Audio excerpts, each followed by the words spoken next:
Так, таңғы сағат 6. Экскурсияға келдік.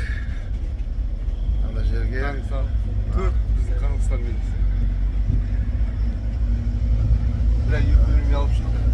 Барқанды оятып алдық. Кеттік таң атпайды, просвет көрейін.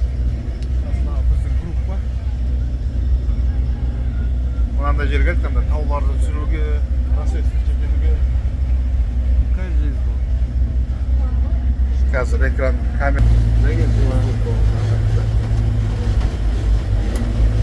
Мына кезде. Сен прям блогерсың ғой? Мен блогер болып кеттім ғой қазір. У меня своя аудитория. Қай соцсетте екенін айтпаймын, бірақ та десе. Интрига, я. Пока тоқтадық, қазір әрі қарай барамыз. Шыға салып қой.